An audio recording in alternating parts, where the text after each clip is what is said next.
চাই, একটা প্রমাণ দেখেন সাদিক কায়েম সমন্বয় পরিচয় দিয়ে 1 বছরে কারো তো একটা পয়সা নিছে, আমি চ্যালেঞ্জ করতেছি, সেটা কেউ বলতে পারবে না। আমরা ওই সময় বলেছিলাম আমার এই 1 আগস্ট থেকে যে খুনি হাসিনা থাকছে না, এটা আমাদের কাছে পরিষ্কার। তখন আমরা বলেছিলাম আমরা কোনো সেনা সমর্থিত সরকার মেনে নিব না। ছাত্র জনতা জীবন দিয়েছে, ছাত্র জনতার জীবনের মাধ্যমে আমরা জনতাই এখানে সরকার গঠন করবে এবং এটা রাজপথ থেকে ঘোষণা আসবে, 1 দফার ঘোষণা। এবং সেই সময় আমি প্রায় 30 থেকে 35টা স্টেক হোল্ডারের সাথে আমি কানেক্টেড ছিলাম, যোগাযোগ হচ্ছিল। এবং ওই সময় ওই দিন রাতে যখন 6 সমন্বয়ক আসছে, আসার পরে মাহফুজ আলমের সাথে আমার রাতে দীর্ঘ সময় জুড়ে আমরা আলাপ করছিলাম সরকারের ফরমেশন কী হবে। তখন আমরা জাতীয় সরকারের প্রস্তাবনা দিয়েছিলাম এবং 1 দফা কর্মসূচিটা যে শহীদ মিনারে হবে, পাশাপাশি অসহযোগ আন্দোলন, এই সামগ্রিক প্রস্তাবনাগুলো কী হবে, এইগুলো আমরা তখন সবার সাথে আলাপ করেছিলাম এবং এই সব কিছু পারস্পরিক কোলাবোরেশনের মাধ্যমে হয়েছে। তো এই আলাপগুলো আমরা আমাদের যত জায়গায় গিয়েছি আমরা সব জায়গায় বলেছি, কিন্তু এখন যেই বয়ানগুলো নিয়ে আসা হচ্ছে, এই বয়ানগুলো সত্যিকার অর্থে এটা সবাইকে কষ্ট দিচ্ছে, এর মাধ্যমে একটা বিভাজন তৈরি করছে, সম্পূর্ণ একটা ভিত্তিহীন আলাপ। এবং 19শে জুলাইয়ের পর থেকে 1 আগস্ট পর্যন্ত যখন এই 6 সমন্বয়কদের অনুপস্থিতিতে যখন ইন্টারনেট ব্ল্যাক আউট ছিল, কারফিউ ছিল, এই সময় প্রত্যেকটা দিনে হাজারো হিস্ট্রি আছে। আমরা ওই সময়ে অনেকগুলো স্টেক হোল্ডারের সাথে প্রতিনিয়ত আমরা যোগাযোগ করেছি। তো এখন এই ক্ষেত্রে অনেকে আমাদেরকে পরামর্শ দিয়েছে, অনেকে সহযোগিতা দিয়েছে এবং আমরা যখন সিদ্ধান্ত নিতাম কারো দ্বারা পরিচিত হইতাম না, আমরা সবার সাথে আলাপ করে সিদ্ধান্ত নিয়ে এরপর হচ্ছে আমরা সামগ্রিকতা বিবেচনা করে আমরা এটা নিয়েছি। তো এখানে যে আলাপগুলো এখন আনা হচ্ছে যে হচ্ছে ক্যান্টনমেন্ট থেকে হচ্ছে 1 দফা, এইগুলো সম্পূর্ণ ভিত্তিহীন আলাপ এবং এটা পুরো জাতিকে অনেক বেশি হচ্ছে মানে এর মাধ্যমে হচ্ছে বিভাজিত করছে।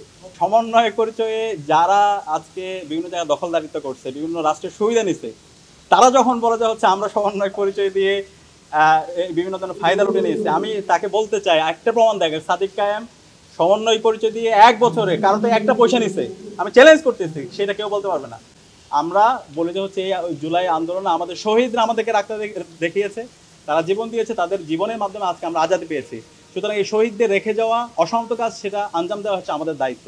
সুতরাং এইটাকে কাজে লাগিয়ে জুলাইকে নিয়ে হচ্ছে এটাকে পকেটবন্দি করা, এটা নিয়ে রাজনীতি করা, এটা নিয়ে হচ্ছে নিজেদের কোরআনবাজি করা, এটা নিয়ে হচ্ছে চাঁদাবাজি করা, যারা করতেছে এটা তারা খুব খারাপ কাজ করতেছে। কিন্তু আমরা এই সমস্ত জায়গায় নাই, আমরা এই শহীদদের যে আকাঙ্ক্ষা, শহীদদের যে স্পিড, সে আলোকে আমাদের এই নতুন বাংলাদেশটাকে বিনির্মাণ করতে চাই। আমরা আশা করব তারা আরও দায়িত্বশীল আচরণ করবে, কারণ এই জুলাই সবার অবশ্যই এখানে সম্মুখ সারি যোদ্ধা নাহিদ আমার বন্ধু এবং তাদের অনেক স্যাক্রিফাইস আছে। এবং আমি আমার যত কথায় আমি সবসময় মাহফুজ, নাহিদ, আসিফ এবং সেকেন্ড লেয়ারে যখন তারা ছিল রিফাত রশিদ, মাইন সরকার, আব্দুল কাদের, হান্নান মাসুদ, সব জায়গায় আমি তাদের কথা বলি, আমি তাদেরকে রিকগনিশন দিই। অবশ্যই তাদের যে বলিষ্ঠ কণ্ঠস্বর ছিল সেই জায়গায় আমার তাদেরকে রিকগনিশন দিতে আমার কোনো ন্যূনতম হীনমন্যতা নাই।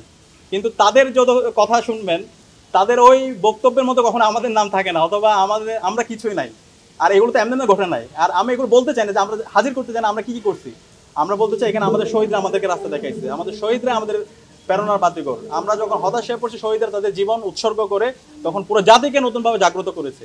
তো এই আবার যে হচ্ছে না, তা যখন বলে যে হচ্ছে না আমরা এটা করছি ওইটা করছি, ঠিক আছে, আর বাকি সবাই যখন এইভাবে হচ্ছে ডিনাই করে দেওয়া হয় এবং বিভিন্ন ধরনের মিথ্যা প্রপাগান্ডা, বিভিন্ন ধরনের ব্লেম করা হয়, তখন এটা খুবই অপ্রত্যাশিত, এটাতে আমরা খুব ব্যথিত হচ্ছি। তারপরেও আমরা বলতে চাই জুলাইয়ের যে আকাঙ্ক্ষা, শহীদদের যে স্পিড, সেই স্পিড বাস্তবায়ন না হওয়ার আগ পর্যন্ত আমরা আমাদের লড়াই চালিয়ে যাবো। যদি প্রয়োজনে জীবন দিতে হয় সেই জায়গায় আমরা জীবন দিব। কিন্তু কেউ যদি এখানে আবার এই জুলাই নিয়ে ব্যবসা করতে চায়, সে আবার চেতনার রাজনীতি করতে চায়, সেই জুলাইকে ভিন্ন খাতে নিয়ে যেতে চাই, তাহলে আমরা তাদের বিরুদ্ধে আমরা আমাদের লড়াই, আন্দোলন, সংগ্রাম আমরা আমাদের জারি রাখবো ইনশাআল্লাহ। থ্যাংক ইউ ভাই।